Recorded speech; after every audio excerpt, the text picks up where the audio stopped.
L'analyse externe de l'entreprise s'effectue avec une démarche en entonnoir, la démarche 3M. En effet, macro, mezzo et micro-environnement sont les trois strates de l'environnement à étudier.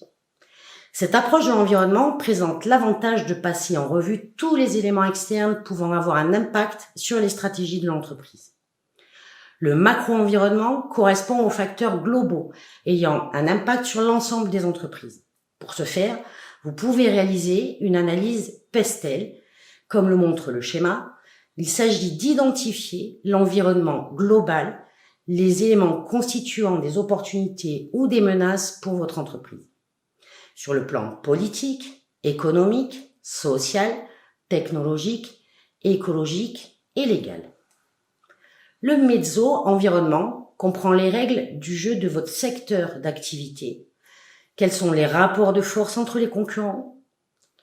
Quel est le pouvoir de négociation des fournisseurs et des clients? L'analyse mezzo de l'environnement revient à étudier les 5 forces de Porter.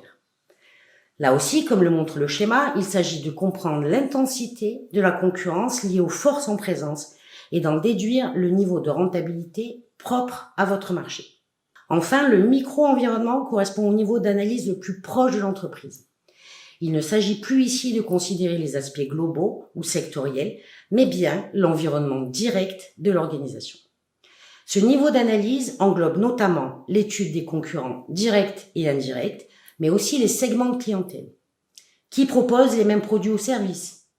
Existe-t-il différents services qui répondent aux mêmes besoins clients? À qui s'adresse l'offre de l'entreprise? Quel est le profil de vos clients? Dans cette phase, n'oubliez pas d'analyser vos concurrents directs et indirects. Et pensez également à formaliser votre analyse concurrentielle. Un mapping concurrentiel note l'ensemble de ces éléments.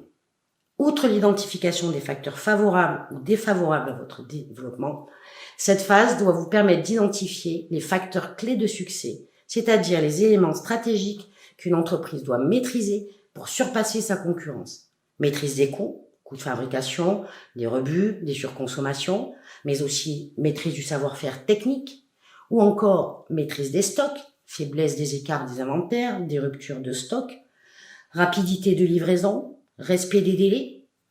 L'organisation logistique est-elle un facteur clé de succès? La qualité produit, le nombre de réclamations faibles notamment. Enfin, pourquoi pas l'emplacement de l'entreprise. Et bien d'autres facteurs, bien sûr.